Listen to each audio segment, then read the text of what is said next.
naig sa kamatayan. Kaya't di na mamamatay. Mga kapatid, simulan natin ang ating pagdiriwang sa ngalan ng Ama, ng Anak at ng Espiritu Santo. Amen. Ang pagpapala ng ating Panginoong Jesucristo, ang pag-ibig ng Diyos Ama, at ang pakikipagkaisa ng Espiritu Santo naway sumainyong lahat. At sumainyo rin. Sa mga naririto po, gayon din ang mga sumusubaybay sa atin sa pamamagitan ng live streaming sa Facebook, YouTube, Twitter at TV Maria. Magandang umaga po sa inyong lahat. At sa mga kapatid nating nasa ibang panig ng daigdig, isang mapagpalang araw po sa inyo. Sa ating mabuting balita, ngayong Sabado ng pagdiriwang ng Pasko ng muling pagkabuhay, inaanyayahan tayo ng ating Poong Jesus Nazareno na makita at maunawaan na bagamat tayo'y namumuhay sa mundong ito at ang lahat ng kanyang kaloob ay mabuti, ang tunay nating hantungan ay lagpas pa sa buhay na ito. Kaisa niya sa walang hanggang kaligayahan at kahulugan. Mga kapatid, tinipon tayo bilang kaanib ng angkan ng Diyos. Kaya dumulog tayo sa maawaing Panginoong nagpapatawad ng lubos. Sinugong tagapagpagaling sa mga nagsisisi, Panginoon, kaawaan mo kami. Panginoon, kaawaan mo kami. Dumating na tagapag-anyayang mga makasalanan ay magsisi, Kristo, kaawaan mo kami. Kristo, kaawaan mo kami. Nakaluklok ka sa kanan ng Diyos Ama para ipamagitan kami. Panginoon, kaawaan mo kami. Panginoon, kaawaan mo kami. Kaawaan tayo ng makapangyarihang Diyos, patawarin tayo sa ating mga kasalanan at patnubayan tayo sa buhay na walang hanggan. Amen. Manalangin tayo. Ama naming makapangyarihan, sa pagbibigay mo sa amin ng bagong pagsilang sa binyag, pinagkalooban mo kami ng buhay mong walang wakas. Kaming pinatawad at binuhay para makapiling mo kailanman, ay pasapitin mo sa kaganapan ng iyong kadakilaan. Sa pamamagitan ni Jesucristo, kasama ng Espiritu Santo, magpasawalang hanggan. Amen. Magsiupo po ang lahat. Pagbasa mula sa mga gawa ng mga apostol. Noong mga araw na iyon, nagpunta si Pablo sa Derbe at Listra, at may isang alagad doon na ang pangalay Timoteo, anak ng isang mananampalatayang Hudya at ng isang Griego. Pinatunayan ng mga kapatid sa Listra at sa Iconio na mabuting tao si Timoteo. Ibig isama ni Pablo si Timoteo, kaya't tinuli niya ito sapagat alam ng lahat na Hudyo sa lungsod na iyon na Griego ang kanyang ama.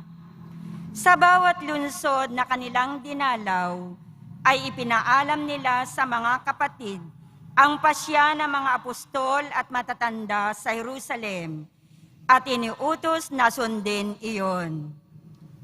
Kaya tumibay sa pananampalataya ang mga kaanib ng bawat simbahan, at dumarami ang bilang ng mga alagad araw-araw. Naglakbay sina Pablo sa lupain ng Phrygia at Galacia, sapagkat sinansala sila ng Espiritu Santo na mangaral sa Asya. Pagdating sa hangganan ng Mysia, ibig sana nilang pumasok sa Bitinya, subalit hindi sila pinahintulutan ng Espiritu ni Jesus. Kaya't bumagtas sila ng Mysia at nagtungo sa Troas. Kinagabihan, nagkaroon si Pablo ng isang pangitain. May isang lalaking taga-Macedonia, nakatayo at nanamamanhik sa kanya. Tumawid po kayo rito sa Macedonia at tulungan ninyo kami.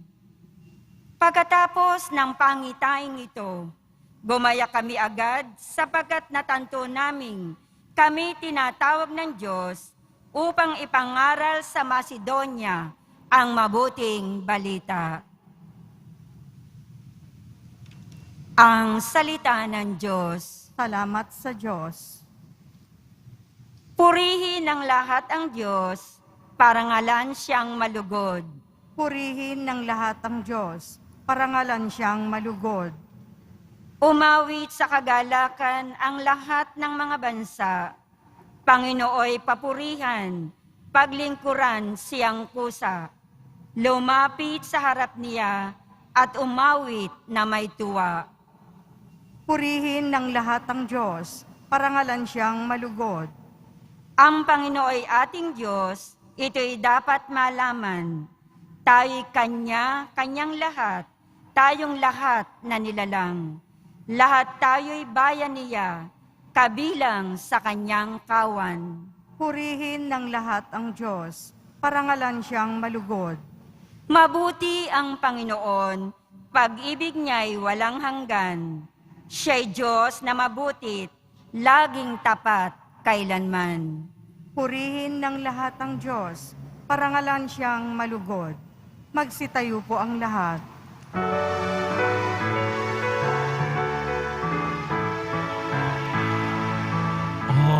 Hallelujah, Hallelujah,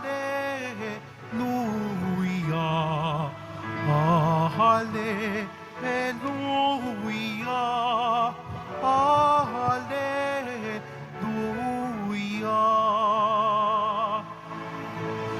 Kayong kay Kristo nabuhay, ay sa langit nakalaan, upang kay Kristo pumisan. Hallelujah, Hallelujah, Hallelujah, Hallelujah.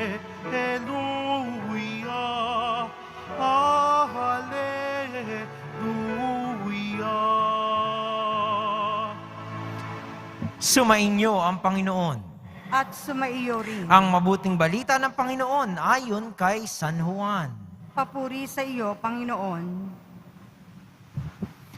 Noong panahong iyon, sinabi ni Jesus sa kanyang mga alagad, kung napupuot sa inyo ang sanlibutan, dapat ninyong malamang napuot na ito sa akin bago sa inyo. Kung kayo nga'y sa sanlibutan, iibigin kayo nito bilang kanya. Ngunit yamang hindi kayo sa sanlibutan, kundi pinili ko kayo mula rito. Ito'y napupuot sa inyo. Alalahanin ninyo ang sinabi ko sa inyo. Walang aliping higit kaysa kanyang Panginoon. Kung ako'y inusig nila, uusigin din nila kayo. Kung tinupad nila ang aking salita, tutuparin din nila ang salita ninyo. Ngunit ang lahat ng ito'y gagawin nila sa inyo dahil sa akin, sapagkat hindi nila nakikilala ang nagsusugo sa akin. Mga kapatid, ang mabuting balita ng Panginoon. Pinupuri ka namin, Panginoong Jesucristo. Magsiupo po ang lahat. Muli po sa mga naririto, gayon din sa mga sumusubaybay sa atin sa pamamagitan ng live streaming, magandang umaga po sa inyo lahat. At sa mga kapatid nating nasa ibang panig ng daigdig, isang mapagpalang araw po. Ang buhay ba natin ay patungo sa ating pong Jesus Nazareno? Sa ating pong mabuting balita, inihayag ng ating pong Jesus Nazareno yung ating pagkakakilanlan bilang mga Kristiyano. No? Sa madaling sabi, sino ba talaga tayo? No? Ano yung kinalaman natin o ng ating pananampalataya sa ating buhay? No? Sinagot niya ito nang may kaugnayan sa ating sanlibutan o mundong kinagagalawan. No? Sinabi niya, tayo'y tinawag mula rito. No? Galing sa ating mga araw-araw na buhay, simula ng ating pagkapanganak, nung tayo'y mabinyagan, ito ay bahagi na ng ating buhay. Tinawag tayo ng Poong Jesus Nazareno tungo sa pagiging malapit sa Kanya. No? Pero mula rito, sinasabi niya na lampas pa sa buhay na ito yung Kanyang nais para sa atin. At para sa ating mga nananampalataya, malinaw na bagay yun. Pagkatapos ng ating buhay dito, ay inaasahan natin, naniniwala tayo na tayo'y sasakabilang buhay. At kung tayo'y naging matapat sa Panginoon, ang ating mga kilos, gawain ay ayon sa mabuti at sa totoo, may langit. Subalit kung tatanggihan natin, may impyerno. Siyempre sa gitna, kung meron tayong mga pagkakasala at pagkukulang na hindi natin nahinga ng tawad, naririyan ang purgatorio. Ito ay bahagi ng ating pananampalataya. Pero magandang tignan, ano yung ibig sabihin nito? Dalawang bagay lang po sa ating araw-araw na buhay. Una,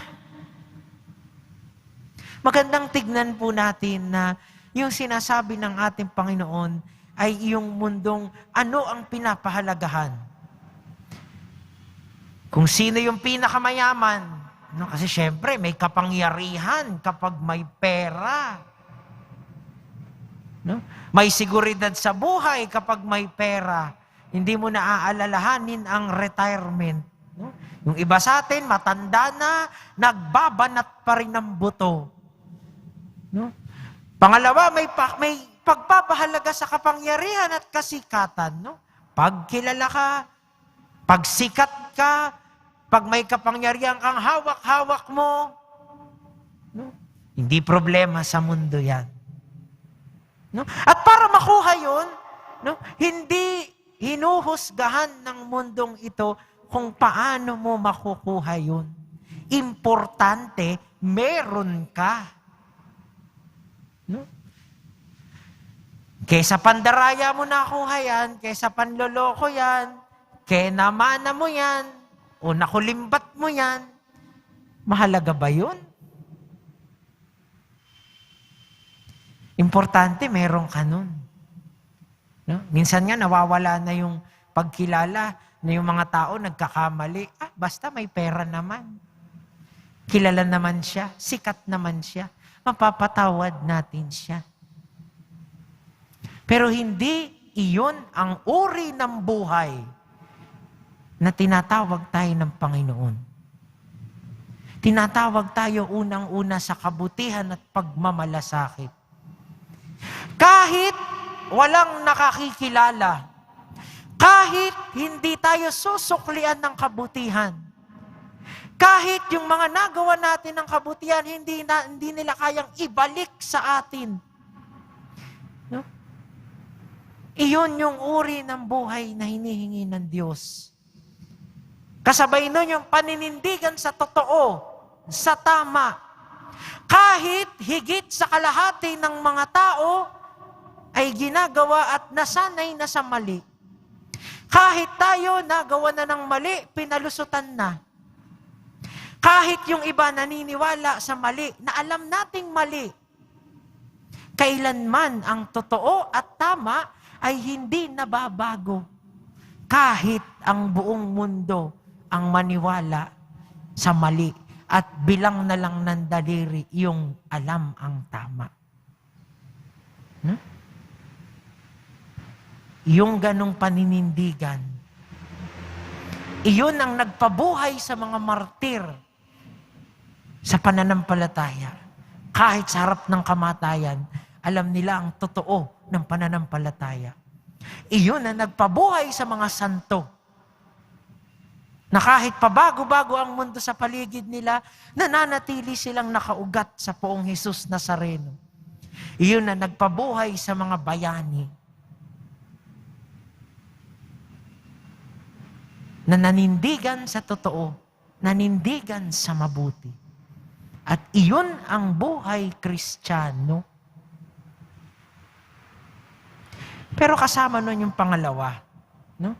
Bagamat ang huling hantungan natin ay ang kabilang buhay, no?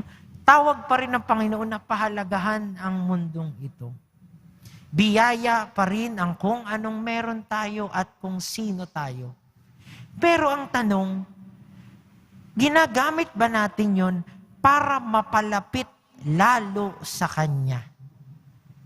Kung tinatawag niya na ang lupang ito ay parang maging langit din, napararanas ba natin yung natatanggap nating biyaya at kabutihan mula sa Diyos tungo sa iba?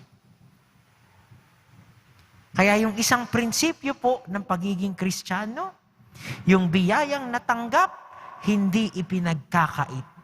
Ang biyayang natanggap, bagkus ipinapamahagi rin sa iba't ibang paraan. At sana po, yung dalawang bagay na yun, matandaan natin sa ating araw-araw na buhay. At hingin natin ang biyaya na maging malapit palagi at matapat sa poong tumatawag sa atin sa pagpapatuloy ng banal na misa.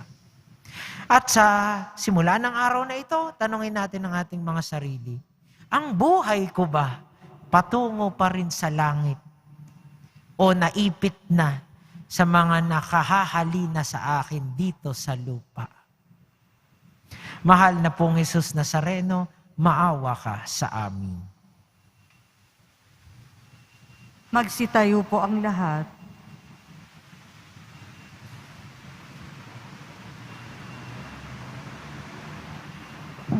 Buong kagalakan nating purihin ang Panginoon na bumubuhay sa Kanyang anak mula sa mga patay. At dahil dito ay nakatitiyak tayo ng buhay na walang hanggan.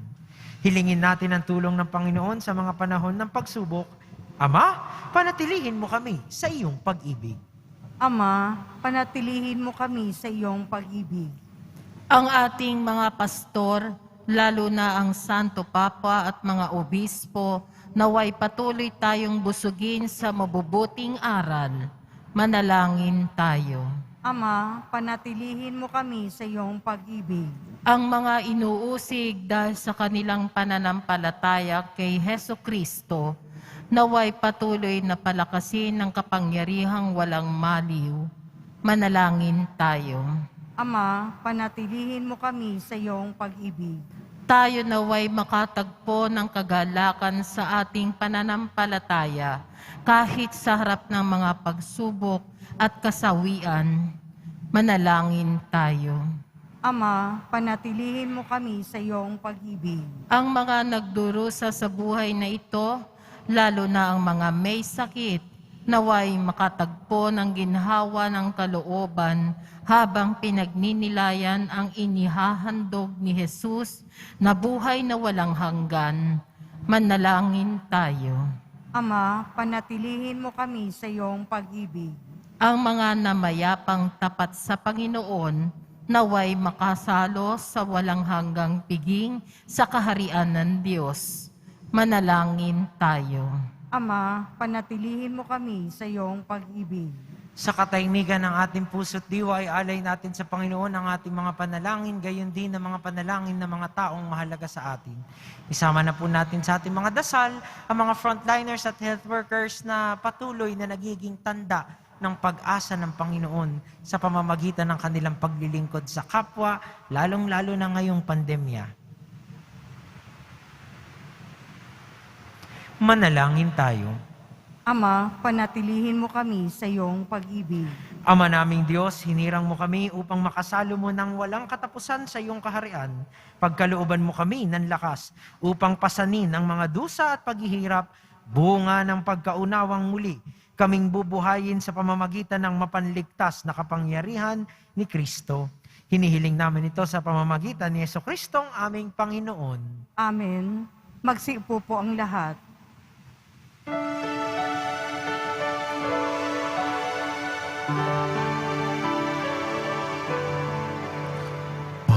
Panginoon, narito ang alay sa iyo.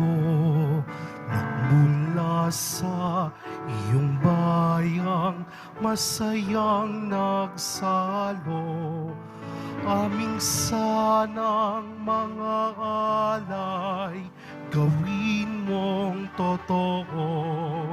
Itong alak at tinapay maging dugot, katawan mo, Panginoon, Panginoon, alay sa iyo.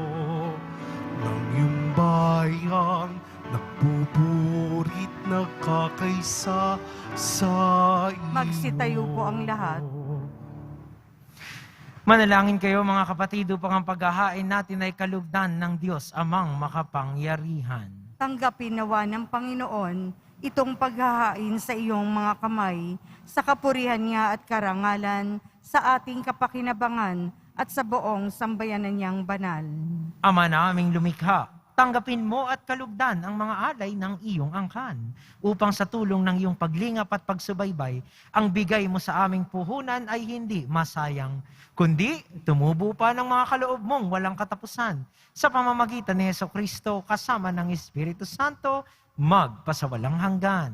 Amen. Sumainyo ang Panginoon. At sumaiyo rin. Itaas sa Diyos ang inyong puso at diwa. Itinaas na namin sa Panginoon. Pasalamatan natin ang Panginoong ating Diyos. Marapat na siya ay pasalamatan. Ama naming makapangyarihan, tunay ngang marapat na ikaw ay aming pasalamatan.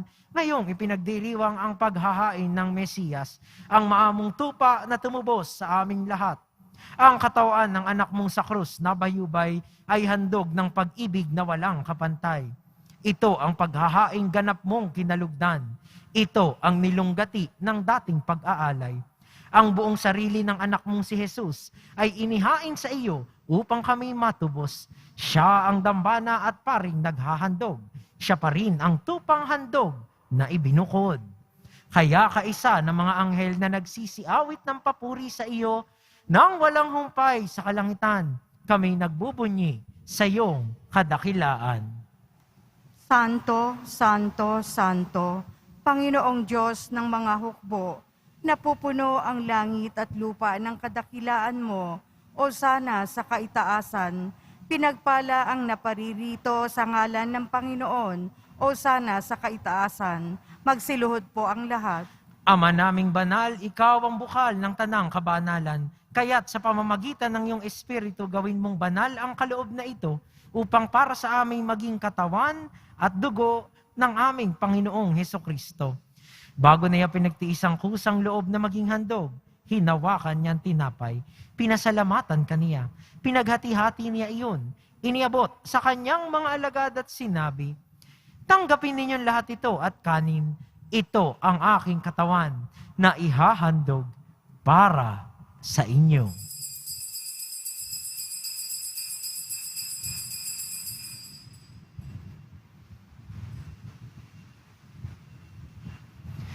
Gayun din naman, nung matapos ang hapunan, hinawakan niya ang kalis. Muli kaniyang pinasalamatan, iniabot niya ang kalis sa kanyang mga alagad at sinabi, tanggapin ninyong lahat ito at inumin. Ito ang kalis ng aking dugo, ng bago at walang hanggang tipan. Ang aking dugo na ibubuhos para sa inyo at para sa lahat, sa ikapagpapatawad ng mga kasalanan. Gawin ninyo ito sa pag-alala sa akin.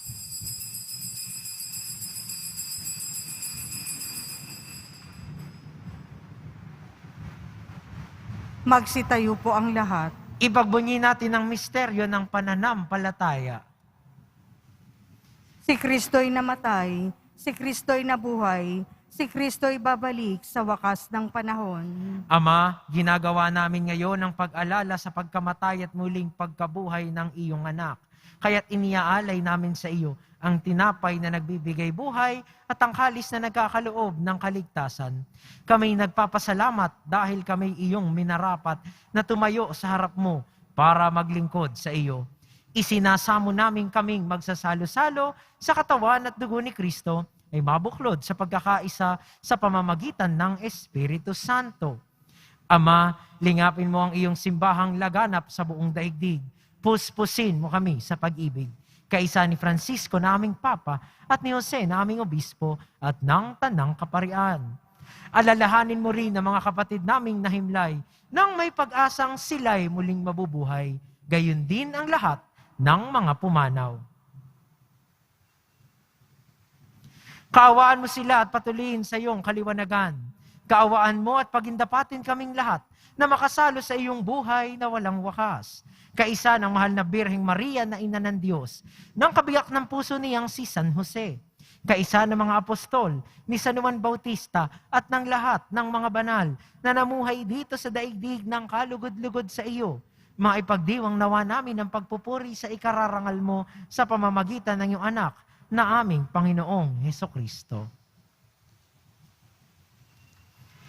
Sa pamamagitan ni Kristo, kasama niya at sa Kanya, ang lahat ng parangal at papuri ay sa iyo, Diyos Amang makapangyarihan, kasama ng Espiritu Santo, magpasawalang hanggan.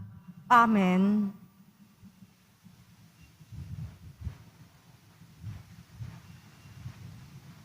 Sa tagubili ng mga nakagagaling na utos at turo ni Jesus na Panginoon natin at Diyos, ipahayag natin ng lakas loob. Ama namin, sumasalangit ka, sambahin ang ngalan mo, mapasa amin ang kaharian mo, sundin ang loob mo dito sa lupa para ng sa langit. Bigyan mo kami ngayon ng aming kakanin sa araw-araw at patawarin mo kami sa aming mga sala para ng pagpapatawad namin sa nagkakasala sa amin at huwag mo kaming ipahintulot sa tukso at iadya mo kami sa lahat ng masama. Hinihiling namin kami iadya sa lahat ng masama, pagkalooban ng kapayapaan araw-araw, iligtas sa kasalanan at ilayo sa lahat ng kapahamakan, samantalang aming pinananabikan ang dakilang araw ng pagpapahayag ng tagapagligtas naming si Hesukristo. Sapagkat iyo ang kaharian at ang kapangyarihan at ang kapurihan magpakailanman. Amen. Panginoong Hesukristo, sinabi mo sa iyong mga apostol, kapayapaan ang iniiwan ko sa inyo. Ang aking kapayapaan ang ibinibigay ko sa inyo. Tunghayan mo ang aming pananampalataya at huwag ang aming pagkakasala. Pagkalooban mo kami ng kapayapaan at pagkakaisa ayon sa iyong kalooban, kasama ng Espiritu Santo, magpasawalang hanggan. Amen. Ang kapayapaan ng Panginoon ay laging sumainyo. At sumaiyo rin. Magbigayan po tayo ng kapayapaan sa isa't isa.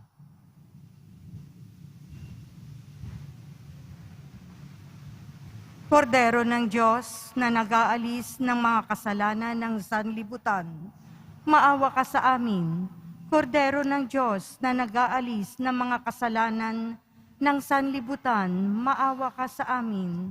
Kordero ng Diyos na nag-aalis ng mga kasalanan ng sanlibutan, ipagkaloob mo sa amin ang kapayapaan. Magsiluhod po ang lahat. Mga kapatid, ito ang kordero ng Diyos.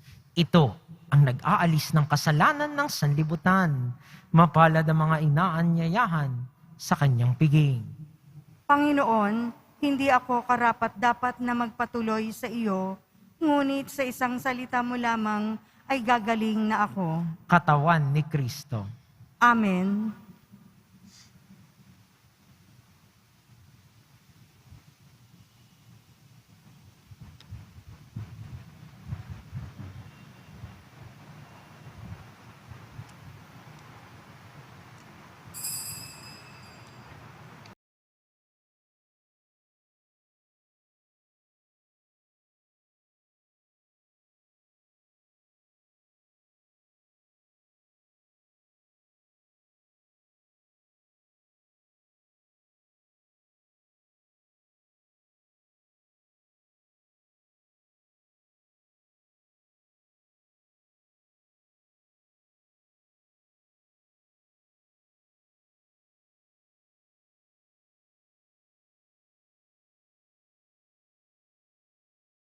Magsitayo po ang lahat. Manalangin tayo. Ama naming mapagmahal, ipagpatuloy mo ang iyong matapat na pagsubaybay sa iyong mga dinudulutan ng kaligtasan upang ang mga ipinagpakasakit ng sagipin ng iyong anak ay makinabang sa pagkabuhay niyang nagbibigay galak. Sa pamamagitan niya kasama ng Espiritu Santo, magpasawalang hanggan. Amen. Mahal na Poong Jesus Nazareno, inihayag mo sa pamamagitan ng krus ang walang maliw na pag-ibig ng Diyos sa sangkatauhan. Pakinggan mo ang kahilingan ng iyong angkan na nagsusumamo sa iyo. Makamtanawa nila ang iyong katugunan at tanggapin ang kasagutan na may utang na loob na tinatanaw. Basbasan din po ninyo mga daladala nilang mga imahen at dasalan sa pamamagitan ng bendisyong ito, naway maalaala nila ang mga pangako nila noon sa binyag na ikaw ang kanilang iibigin at paglilingkuran bilang Panginoon magpasawalang hanggan. Amen. At pagpalain nawa tayong lahat ng ating makapangyarihan at mapagmahal na Diyos, Ama, Anak, at Espiritu Santo. Amen. Tapos na ang misa, humayo kayong dala ang pag-ibig at kapayapaan ng ating Poong Jesus Nazareno. Salamat sa Diyos.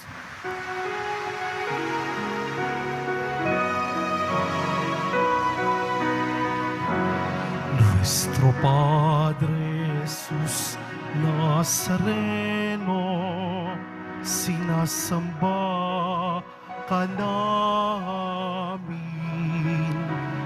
pinipintuho ka namin, aral mo ang aming buhay at kaligtasan. Nuestro Padre Jesus Nazareno, iligtas mo kami sa kasalanan. Ang krus mong kinamatayan ay sagisag ng aming kaligtasan. Nuestro Padre Jesus Nazareno, dinarangal ka namin. Nuestro Padre Jesus Nazareno, nilulwalhati ka namin. Nuestro Padre Jesus Nazareno, dinarangal ka namin. Nuestro Padre Jesus Nazareno, nilulwalhati ka namin.